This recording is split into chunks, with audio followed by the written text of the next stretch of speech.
पास data encryption standard है DES। इसको देखते हैं, सबसे पहले इसका आर्किटेक्चर थोड़ा देख लेते हैं, ठीक है। आपके पास जो है वो इसमें सबसे पहले प्लेन टेक्स्ट होता है, फिर इनिशियल की होती है। दोनों जो है वो 64 बिट के होते हैं, यानी ये दोनों जब इनिशियली आएंगे तो ये 64 बिट के होंगे। जो आपका प्लेन टेक्स्ट है ना, जिसको आपने इंक्रिप्ट करना होता है, उसमें हम परफॉर्म करते हैं इनिशियल परम्यूटेशन, ठीक है, और फिर वो जो है वो आगे मजीद राउंड्स ऑफ इंक्रिप्शन में जाता जाता है। अब यहाँ पे जो आपकी की है ना, की पे हम अप्लाई करते हैं परम्यूटेटेड कंप्यूटेशन, ठीक है, या परम्यूटेड कंप्यूटेशन, PC1 PC2 हम अप्लाई करते जाते हैं। अब यहाँ पे जो है वो आपकी की भी 64 बिट की है, और आपका जो इनिशियल टेक्स्ट है वो भी बिट का है, 64 बिट का। लेकिन जैसे जैसे आप उस पर PC1 या PC2 अप्लाई करते हो ना, आपकी जो की है वो उसका साइज रिड्यूस हो जाता है, यानी 64 से वो किस पे आ जाएगी 56, फिर 56 पे से वो कहाँ पे चली जाएगी 48 बिट पे, और यही यूज़ होगी आपके पास डाटा को इनक्रिप्ट करने के लिए। अब एक्चुअल में होता क्या है, सबसे पहले मेरे पास इनिशियल की आई, PC1 क्या करता है, आपकी जो 64 बिट की है ना, यानी आपके पास फॉर एग्जाम्पल 8 रोज होंगी, ठीक है, 8 रोज और 8 ही कॉलम्स, 8 बाई 8 की होगी, यानी 64 आपके पास जो है टोटल बिट्स बनेंगे। तो जितनी भी आपके पास 8 बिट्स होंगे, यानी 18 16, देन आपके पास 24 32 40 48 56 और एट द लास्ट 64। PC1 क्या करता है, सिंपल इन बिट्स को रिमूव कर देता है, और इनका जो ऑर्डर है ना वो थोड़ा सा चेंज कर देता है। वो सिंपल वो क्या होता है, PC1 होता है। और फिर हम ना इस की को, ये जो की बच जाती है ना, इसको हम डिवाइड कर देते हैं 2 पार्ट्स में, यानी 28 बिट्स अलग, 28 बिट्स अलग। एक हमारा होता है C नोट और एक होता है हमारा D नोट। फिर हम उसकी एक एक बिट को लेफ्ट लेफ्ट शिफ्ट करते हैं, यानी C नोट की भी और D नोट को भी, और ये सर्कुलर शिफ्ट होता है। तो मेरे पास आ जाता है C1 और D1। फिर हम इन दोनों को जो है ना वो काइंड ऑफ मर्ज अप करते हैं, ठीक है, और मर्ज करने के बाद जो है वो हमसे भेजते हैं PC2 के पास। PC2 क्या करता है कि अब इससे 56 से भी किसमें रिड्यूस करवा देगा, 48 में, ठीक है। अब यहाँ पे ना इस तरह नहीं होता जैसे मैंने अभी आपको करके दिखाया ना कि 8 16 24 को रिमूव कर देगा, नहीं, इसमें एक स्पेसिफिक टेबल होता है, एक पैटर्न होता है जो उसको फॉलो करता है, और उस पोजीशन वाली बिट्स को लिखता जाता है, बाकी सबको रिमूव करता जाता है। और देन जाके आपका राउंड 1 स्टार्ट होता है, जिसमें आपका टेक्स्ट आता है, 48 बिट की आती है, और इंक्रिप्शन जो है वो स्टार्ट हो जाती है। इसी तरह ये कंटिन्यू रहता है, ठीक है। हर एक राउंड पे जो है ना वो एक दफ़ा हम लेफ्ट शिफ्ट करते हैं, हमारे पास नया C2 C और D आ जाता है। फिर हम उसे जो है वो पास कर देते हैं PC2 को, PC2 जो है वो फिर उसकी इंक्रिप्शन करता है, और फिर जो है वो आगे आपके राउंड चलते रहते हैं, राउंड में इंक्रिप्शन होती रहती है, और एट लास्ट आपके पास फाइनल परम्यूटेशन होती है, और देन आपका साइफर टेक्स्ट जो है वो आता है। अब यहाँ पे हमें असाइनमेंट मिली थी, ठीक है। उस असाइनमेंट में जो है वो सबसे पहले आपके पास प्लेन टेक्स्ट गिवन है, वो सर ने कहा था कि अपना नाम ले लो, और की जो है आपका रोल नंबर। अब नाम में जो है वो आप देखो 5 बिट्स हैं, 5 बाइट्स हैं, यानी टोटल 40 बिट्स बनती हैं, ठीक है। यानी यहाँ तक देखो तो आपके पास ये सिर्फ और सिर्फ 40 बिट्स थी, हमें चाहिए होती है 64। तो यहाँ पे हम यूज़ करेंगे डाटा पैडिंग का। तो यहाँ पे हमने स्पेस का इस्तेमाल किया है एज डाटा पैडिंग, ठीक है। मैंने 3 स्पेसेस का इस्तेमाल किया क्योंकि मेरे 8 कैरेक्टर ऐसे पूरे हो जाएंगे, और स्पेस जो है वो इक्वल होती है 32 के आस्की में। ये जो एज लिखा है ना, एज को मैंने आस्की में कन्वर्ट किया, और आस्की में कन्वर्ट करने के बाद जो है वो मैंने उसका आगे बाइनरी कोड लिख दिया। फिर मैंने ए को आस्की में कन्वर्ट किया, 97 होता है, फिर मैंने 97 का जो है वो बाइनरी कोड लिख दिया। फिर इसी तरह आपने ना हर एक कैरेक्टर को उसके बाइनरी कन्वर्जन में ले जाना, यानी इस इंग्लिश कैरेक्टर से आस्की में जाओ, और आस्की के बाद जो है वो डायरेक्ट बाइनरी में। स्पेस 32 के इक्वल है, तो वो सारे देखो 32 में यहाँ पे लिख दिया, और उसे बाइनरी में मैंने कन्वर्ट कर दिया। अब इनिशियल परम्यूटेशन जो है वो बहुत ज़्यादा आसान है, ठीक है, इसमें कोई भी चीज़ मुश्किल नहीं है। अगर ये क्वेश्चन आ जाए तो आप काइंड ऑफ समझ लो कि आपके फ्री के मार्क्स हैं। इसका रूल क्या होता है, ये जो भी मैंने ऊपर कॉलम लिखी है ना 1 2 3 4 अप टू 8, इसकी पोजीशन इस तरह की हो जाएगी। इवन कॉलम्स पहले आ जाएंगे 2 4 6 8, और ऑड कॉलम्स जो है वो आपके पास बाद में आ गए। अब यहाँ पे जो कैच आएगा, अब जो आपके कॉलम्स है ना उनको आपने कन्वर्ट कर देना रोज में, यानी ये जो C2 है ना, मैं अब इसको यूं नहीं लिखूंगा, मैं इसे एज अ रो लिखूंगा, ठीक है। और ये फर्स्ट पोजीशन यानी फर्स्ट रो में आएगा। और यहाँ पे एक और पॉइंट होगा जो आपको देखना पड़ेगा, जब भी मैं कॉलम का हेडर लिखूंगा ना, यानी इसको इस कॉलम को मैंने कन्वर्ट करना है रो में, तो मैं यूं ही लिखूंगा, यानी टॉप टू बॉटम नहीं होगा, मैं बॉटम से टॉप की तरफ लिखना शुरू करूंगा, यानी पहले ये 3 जीरो फिर ये 5 1 लिखूंगा। अगर आप इस राइट साइड पे इमेज देखो तो मैंने यही कॉलम लिखा हुआ है, ठीक है, C2, तो मैंने पहले 3 जीरो लिखे और फिर 5 दफ़ा 1 लिखा। फिर मेरे पास कॉलम 4 आना चाहिए, कॉलम 4 ये है, 4 0 1 1 3 0, 4 0 1 1 3 0।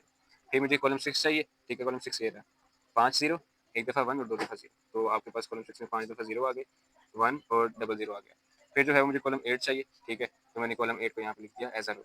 इसी तरह जो है वो अपने बाकी कॉलम भी फिलअप कर देना है। अब इसको जो है वो आपने 2 पार्ट्स में डिवाइड कर देना है। अब ये 64 बिट का है ना कोई की, सॉरी प्लेन टेक्स्ट, जब आप इसे डिवाइड करोगे तो ये 2 32 बिट्स के पार्ट बन जाएंगे, एक हम कहते हैं एल नोट और एक हम कहते हैं आर नोट। ये आर नोट और एल नोट जो है ना ये आगे एट द एंड जाके इस्तेमाल होगा, ठीक है, एक एंड पे इस्तेमाल होगा और एक एंड से एक स्टेप पहले इस्तेमाल होगा।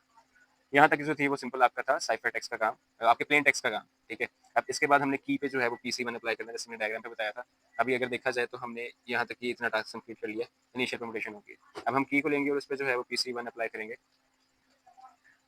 अच्छा जी, ये मेरी की थी, ठीक है, 342। अब यहाँ पे भी मुझे वो पैडिंग लगा के डाटा पैडिंग करनी पड़ेगी। मेरे 3 कैरेक्टर्स थे तो मैंने 5 कैरेक्टर्स लगा के स्पेस लगा के उसे फिलअप कर दिया। जैसे आस्की में कन्वर्ट किया 51 52 50 और अप टू 32 32 स्पेस सारे सेम है।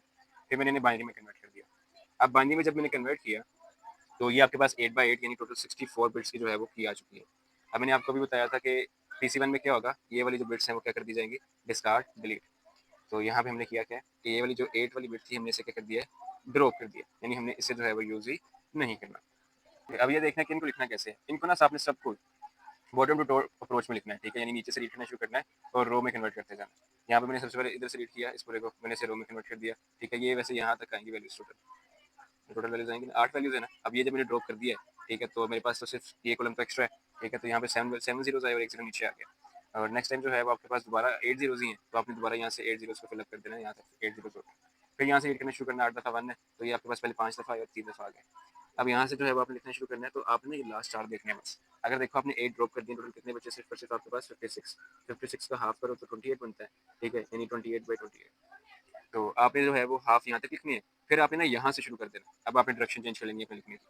अब आपने जो है वो कहाँ से स्टार्ट करना है, यहाँ से लिखना शुरू करना है, फिर इसको लिखना है, फिर इसको लिखना है, और यहाँ पे जब लिखना शुरू करोगे तो आप फिर यहाँ से शुरू करोगे, यानी 0 1 1। अगर मैं आपको दिखाऊँ तो जब मैंने लास्ट यहाँ पे लिखा सारे वंस के बाद जो है वो हमने कितने जीरो लिखे हैं, 4।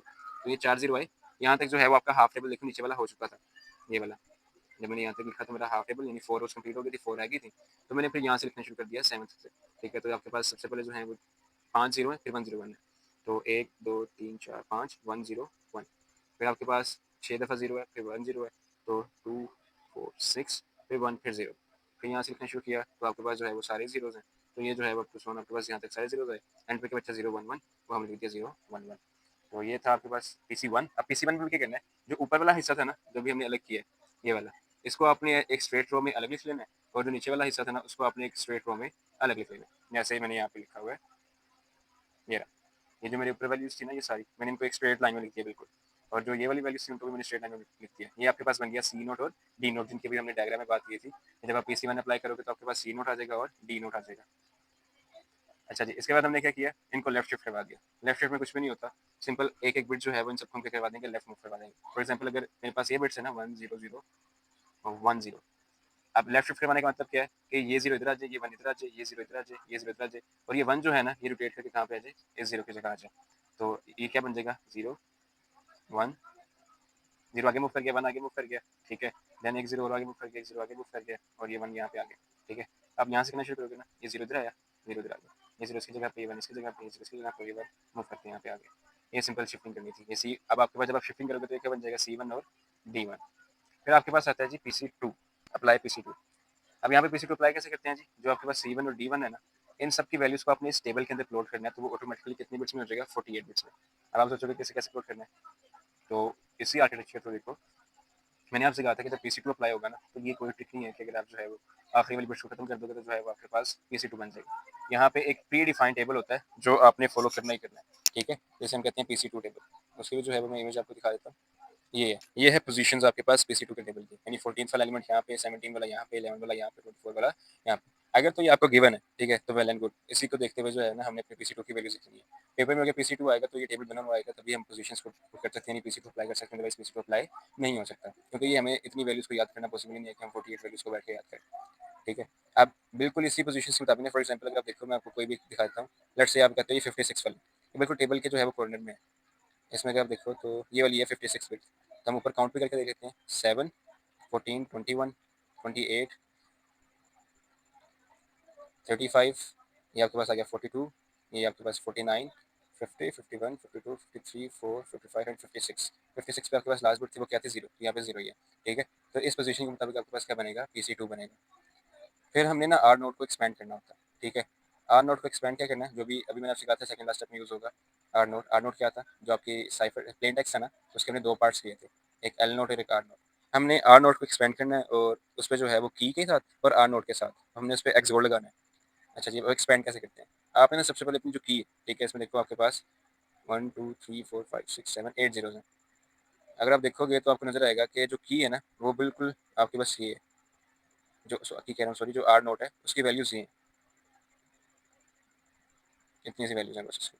अब यहाँ पे होता क्या है, इसका भी एक पैटर्न है, वो मैं आपको डिस्प्ले करवाता हूँ। अच्छा, ये जो है वो आपके पास एक्सपेंशन टेबल है जो मैंने साइड पे लगा दिया। सिंपल देखो, जो आपकी आर नोट था ना वो था सिर्फ और सिर्फ 32 बिट का, तो आपके पास जो है वो 8 8/5 का जो है वो टेबल बनेगा, यानी 4 आपके पास जो है वो कॉलम होंगे, ठीक है, 8/4 का कॉलम, सॉरी 8 4 32। तो आपके पास 4 कॉलम्स होंगे और साथ ही साथ जो है वो आपके पास 8 रोज़ आएँगे, तो यहाँ 1 से स्टार्ट होगा, कहाँ तक आएगा 32 तक आएगा। आपने ना अपनी आर नोट है ना उसको लिख लेना। ये मेरा पूरा आर नोट है, ठीक है? जैसे भी मैंने आपको दिखाया था कि ये जो है वो आपके पास 8 ज़ीरोज़ हैं, तो 4 और 4 8 ज़ीरोज़, फिर 7 1 और 1 ज़ीरो। तो ये आपके पास जो है वो 4 3 7 और ये 1 ज़ीरो। देन आपके पास जो है वो 4 ज़ीरोज़ 1 1 0 1। देन आपके पास जो है इसी तरह यहाँ पे 4 ज़ीरोज़, देन 1 1 0 1 और लास्ट में आपके पास 4 ज़ीरोज़ और 1 0 0। तो 4 ज़ीरोज़ और 1 0 0। अब आपने करना क्या है सिंपल, यहाँ पे अगर आप देखो तो आपने जो है ना वो अपनी कीज़ को रिपीट करना है, यानी अपनी बिट्स को ही रिपीट करना है। यानी जब आपने लिखा 1 2 3 4, ये फोर्थ बिट थी, फोर्थ के बाद क्या आता है 5, तो यहाँ पे आपकी क्या आ जाएगी फिफ्थ बिट, ठीक है? और इस साइड पे जो है वो आपने देखना है प्रेयर, इससे पहले क्या आता है, इस साइड पे देखना है इससे बाद क्या आता है, ठीक है? अभी के लिए जो है वो मैंने यहाँ से स्टार्ट नहीं करवाया क्योंकि यहाँ से आप कंफ्यूज हो गए, अभी आप सिर्फ यहीं से देखो। मैंने अपनी की लिखी, ठीक है? इसे इस तरह लिख दिया टेबल में। अब मैं देखूँगा कि इससे अगली बिट कौन सी आ रही थी, इससे अगली बिट आ रही थी 0, मैंने वो यहाँ पे लिख दी। फिर मैंने देखा 0 से अगली बिट कौन सी आ रही थी 1, मैंने यहाँ पे लिख दिया। फिर मैंने देखा कि लेट्स से कि 1 के आगे वाली बिट कौन सी आ रही है 1, मैंने जो है उसे उसके बिल्कुल आगे लिख देना है। 0 से आगे बिट कौन सी है 0, 0 लिख दो। 0 के आगे बिट कौन सी है 1, तो 1 लिख दो। 1 के आगे बिट कौन सी है 0, तो आपने 0 लिख दिया उसके सामने। 0 के आगे बिट कौन सी है 1, तो मैंने यहाँ पे 1 लिख दिया, ठीक है? अब जो लास्ट बचती है ना, जो लास्ट वाली है उससे उसमें उसकी जगह कौन सी आएगी पहली वाली, और जो पहली वाली है उसके बिल्कुल एंड पे कौन सी आएगी जो लास्ट वाली बिट है यानी 0। और यहाँ पे हमने क्या देखना है 0 से पहले क्या आ रहा था, 0 आ रहा था, तो यहाँ पे मैंने रिपीट कर दिया 0। 1 से पहले क्या आ रहा था 0, तो मैंने यहाँ पे रिपीट कर दिया 0। 1 से पहले क्या आ रहा है 1, तो मैंने यहाँ पे रिपीट कर दिया 1। फिर यहाँ पे 0 से पहले क्या आ रहा है 0, मैंने ये रिपीट कर दिया 0। फिर यहाँ 1 से पहले क्या आ रहा है 0, तो मैंने यहाँ पे 0 रिपीट कर दिया। 0 से पहले क्या आ रहा है 1, मैंने 1 रिपीट कर दिया। 1 से पहले क्या आ रहा है यहाँ पे 0, तो मैंने यहाँ पे 0 रिपीट कर दिया, ठीक है? अगर आप इस तरह पैटर्न याद रखना चाहते हो रख लो, ऐसे इस तरह भी याद कर सकते हैं। आप अपना कॉलम बना लो, ठीक है? टेबल बना लो 8/4 का, और इससे आगे आने वाली बिट इससे आगे लिखते जाओ, ठीक है? एक-एक और यहाँ पे जो है वो इससे पहले आने वाली बिट्स को लिखते जाओ। ये जो है वो आपके पास आर नोट बन जाएगा। फिर आपने ना इस पे यानी आर नोट पे, और जो आपके पास K1 आया था, यानी ये जो PC2 अप्लाई करने के बाद टेबल आया था, इस पे आपने लगानी है एक्सओर फंक्शन। एक्सओर क्या कहता है, सेम पे जो है वो आपने रिजल्ट क्या देना है 0 और डिफरेंट पे 1। तो ये 0 ये 0 तो 0, ये 1 ये 0 तो 1, ये दोनों डिफरेंट वैल्यूज आ गए तो 1 आ गया। फिर 0 फिर 0, तो ये क्या हो गया 0, यानी सेम पे 0 आता जाएगा, जहाँ पे डिफरेंट वैल्यूज आएगी वहाँ पे 1 आता जाएगा।